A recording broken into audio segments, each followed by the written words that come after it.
Vous venez visiter Barcelone et vous y restez 3 jours. Vous avez fait une liste de tous les monuments de la ville que vous voulez découvrir, mais vous ne savez pas par où commencer. Pas de souci, je suis là pour vous aider. Bonjour, je m'appelle Rémi et je fais partie de l'équipe des Bons Plans de Barcelone. Je vis en cette ville depuis ma plus tendre enfance et dans cette vidéo, je vous donne un itinéraire pour visiter Barcelone en 3 jours. Je vous parlerai des visites à ne pas manquer, de nos adresses préférées et de ce qu'il faut absolument réserver avant de venir à Barcelone. Sachez aussi que nous avons conçu un e-book qui contient toutes nos adresses préférées quartier par quartier et 10 itinéraires pour visiter la ville en 1, 2, 3 ou 4 jours. Tout est pensé pour pouvoir consulter les infos directement sur votre téléphone et pour bénéficier de mises à jour à vie. On vous offre même un chapitre, comme ça vous voyez à quoi ressemble l'e-book avant de vous décider. Le lien est dans la description. Bienvenue à Barcelone, attention, vous allez en prendre plein les yeux pour cette première journée. Rendez-vous sur le Passeig de Gràcia, une avenue emblématique de Barcelone.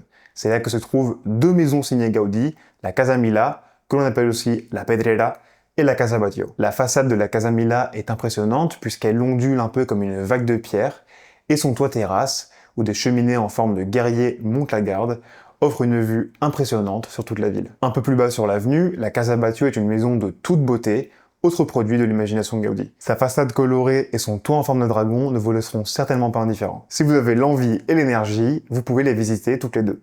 Mais si vous ne voulez en visiter qu'une, vous demandez sûrement laquelle prioriser. Alors c'est un peu difficile de donner une réponse car ces 2 maisons sont incroyables et ne se ressemblent pas du tout.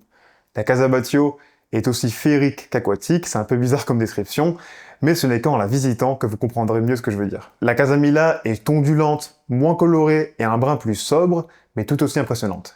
Et si vous vous y prenez à l'avance, le prix d'entrée pour la Casa Batlló sera similaire à celui de la Casa Milà. Alors, d'après mon expérience, je les ai visités les deux de nombreuses fois, si vous devez choisir entre les deux, je vous recommande de visiter en priorité la Casa Batlló. Son architecture spectaculaire, ses couleurs éclatantes et son ambiance rappelant un monde sous-marin font de sa découverte une expérience inoubliable. Mais bien sûr, si votre budget vous le permet, visiter les 2 maisons vous permettra de découvrir toute la richesse de l'univers de Gaudí.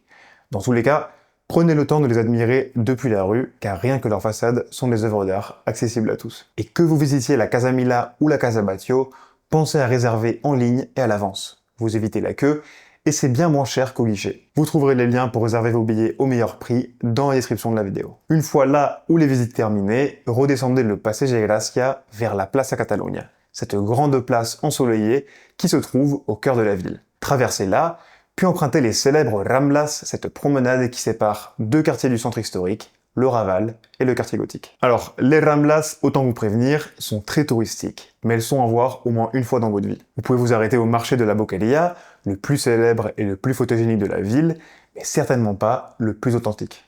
Un peu plus bas, vous pourrez observer la façade du Grand Théâtre du Liceu, une salle de spectacle qui accueille régulièrement les plus grands noms de l'opéra. Et n'oubliez pas de baisser les yeux, vous allez sûrement marcher sur le Pla d'Alos, une mosaïque de Milo en plein cœur des Ramblas. Ensuite, prenez votre temps pour découvrir le quartier gothique et vous perdre dans ses nombreuses ruelles. Vous pourrez admirer la cathédrale de Santa Eulalia, de magnifiques styles gothiques construites entre le XIIIe et le XVe siècle, mais aussi la Plaça del Pi, sa basilique et ses jolies petites rues adjacentes, la Plaça Reial aux proportions parfaites avec ses arcades, ses réverbères signés Gaudí et ses palmiers, ou encore la jolie place San Felipe Neri avec sa petite église et son école. Ce que j'aime bien ici, c'est que à chaque coin de rue du quartier gothique, on a l'impression de remonter dans le temps. Et de l'autre côté des Ramblas, vous trouverez le quartier du Raval.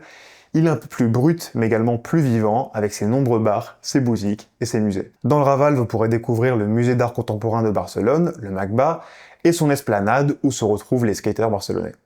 Baladez-vous sur la Rambla del Raval, surveillée par le célèbre chat de Botero, et où vous trouverez aussi l'hôtel Barceló Raval et sa terrasse à 360 degrés qui offre l'une des meilleures vues panoramiques sur Barcelone.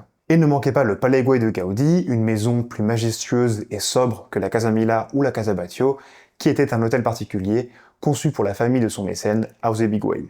Bref, dans le Raval, prenez le temps de vous balader, boire un verre en terrasse et observer la vie animée du quartier. On vous recommande aussi de faire un tour à la Libreria Central du Raval, une magnifique librairie avec un parquet grinçant et une terrasse intérieure où vous pourrez boire un café à l'ombre et profiter de cette ambiance tranquille.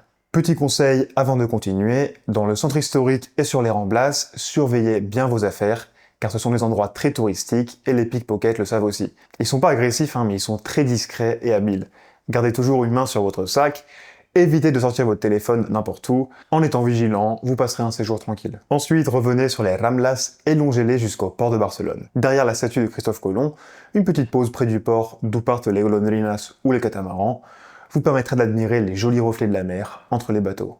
Ou d'apercevoir le charmant téléphérique rouge du port qui va et vient au-dessus de l'eau. Si vous êtes là en fin de journée, on a un bon plan pour vous, une mini croisière en catamaran au coucher de soleil avec un saxophoniste à bord. Je l'ai testé avec ma famille et c'est vraiment un beau moment pour un prix raisonnable. Pensez à réserver à l'avance, vous trouverez le lien dans la description de la vidéo. Et pour bien finir cette première journée, on vous emmène voir un spectacle de flamenco. La Catalogne n'est pas le berceau du flamenco, c'est l'Andalousie, mais il est tout de même possible d'assister à des spectacles authentiques et de grande qualité à Barcelone. Notre tablao préféré se trouve sur les Ramblas, ce qui est parfait puisque vous serez juste à côté.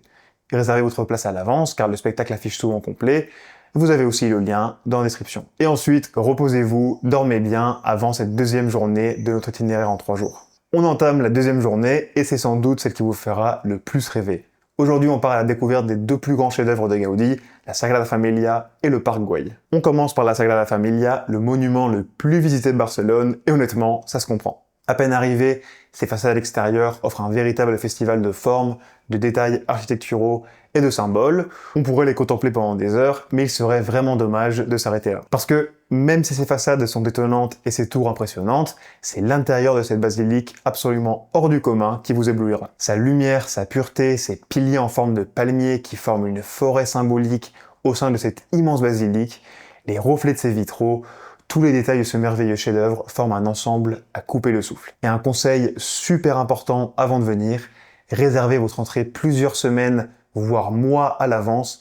C'est le monument le plus visité de la ville et les billets partent très vite. Un autre conseil hyper important, achetez votre billet sur le site officiel de la Sagrada Familia, c'est ici que vous le paierez le moins cher. Vous trouverez nos liens de réservation dans la description, avec aussi une option de visite guidée en français de 1h30 environ, si vous voulez en apprendre plus sur Gaudí pendant la visite. Ensuite, direction le Parc Güell, ce monument unique et incontournable de Gaudí. Pour voir la salamandre, le banc ondulé, les colonnes et la salle hypostyle de près, il vous faudra un billet pour la partie monumentale à réserver sur le site officiel. Et pour avoir parcouru le Parc Güell de nombreuses fois, je pense que tous ces recoins sont dignes d'être explorés. À chaque visite, je tombe en arrêt devant un détail architectural que je n'avais jamais remarqué, un point de nature que je n'avais toujours pas découvert, ou un point de vue sur la ville que je n'avais pas encore admiré. Alors mon conseil, c'est de prendre votre temps pour le découvrir et n'hésitez pas à vous éloigner des principales attractions. Et si vous voulez le visiter à votre rythme, sans dépendre d'un groupe ni d'un horaire fixe, on a justement créé un guide audio en français pour le parc. Vous l'écoutez directement sur votre téléphone, avec des anecdotes et quelques petits quiz ludiques en chemin. Le lien est aussi dans la description de la vidéo. Après cette matinée bien remplie grâce à ces 2 chefs-d'œuvre de Gaudí, je vous propose de souffler un peu. Sortez du Parc Güell et descendez jusqu'au quartier de Gracia, un quartier semi-piéton très tranquille où vous pourrez vous installer en terrasse, boire un pot et manger tranquillement. Ensuite, direction le quartier du Born qui vous rappellera un peu le quartier gothique, mais l'ambiance y est différente. Plus jeune et plus animée, surtout en fin de journée. Dans le Born, ne manquez pas le musée Picasso qui retrace les débuts de l'artiste à Barcelone, et si vous préférez l'art contemporain, le musée Moco est aussi dans le quartier. Et pour les amateurs d'architecture et d'art nouveau catalan, le palais de la musique catalane vaut vraiment le détour, avec sa coupole en vitraux multicolores qui est un chef-d'œuvre absolu. Et profitez aussi de la basilique Santa Maria del Mar et du marché Santa Catalina pour un petit encas si vous avez un creux. Et comme dans tous les quartiers du centre historique, prenez votre temps pour découvrir les nombreuses ruelles et places pleines de charme que vous trouverez dans le Born. Ensuite, pour une deuxième pause au calme et souffler un peu, direction le parc de la Ciutadella, juste à côté du Born. C'est l'un des poumons verts de Barcelone, avec sa grande cascade qui date de l'exposition universelle de 1888 et ses allées ombragées. Ce parc est idéal pour une petite sieste sur l'herbe avant de commencer le programme de la soirée. Pour clore en beauté cette deuxième journée, on vous emmène écouter un concert de guitare espagnole. C'est un moment plus tranquille que le flamenco d'hier, mais tout aussi dépaysant. Le cadre, souvent une église ou une petite salle historique, contribue beaucoup à son charme.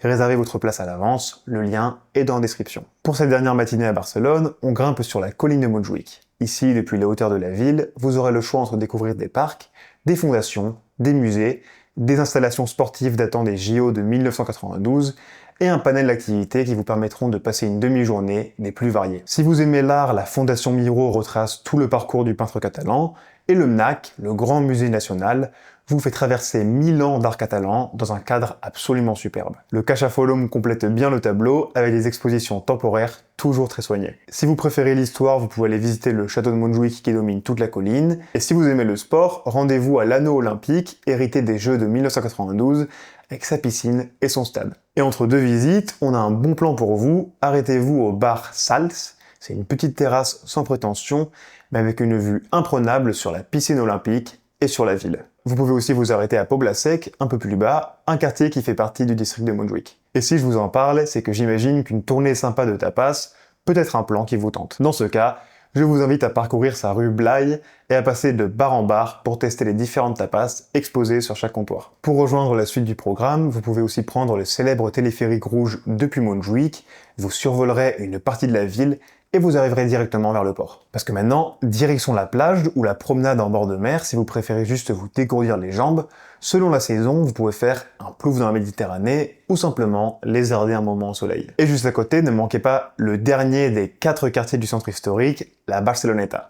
C'est l'ancien quartier de pêcheurs et il a gardé un charme bien à lui avec ses ruelles étroites, son linge qui sèche aux fenêtres et ses bars de quartier, on se sent vite très à l'aise. Et si vous avez envie d'expérimenter une activité hors des sentiers battus, pourquoi ne pas opter pour une visite guidée en français à vélo? Personnellement, je trouve que c'est une visite idéale pour explorer Barcelone autrement, loin des itinéraires trop touristiques. Et voilà, votre séjour à Barcelone touche à sa fin. 3 jours, ce n'est pas beaucoup, mais si on a réussi à vous transmettre un peu de notre passion pour Barcelone, alors le pari est gagné. Si cet itinéraire de 3 jours vous a aidé à préparer votre voyage, n'hésitez pas à aimer la vidéo et à vous abonner à la chaîne pour plus de contenu sur Barcelone. Et je vous rappelle aussi que vous avez tous les liens pour réserver les visites et les activités que j'ai mentionnées pendant la vidéo, ainsi qu'un lien pour télécharger gratuitement un chapitre de notre guide pour visiter Barcelone.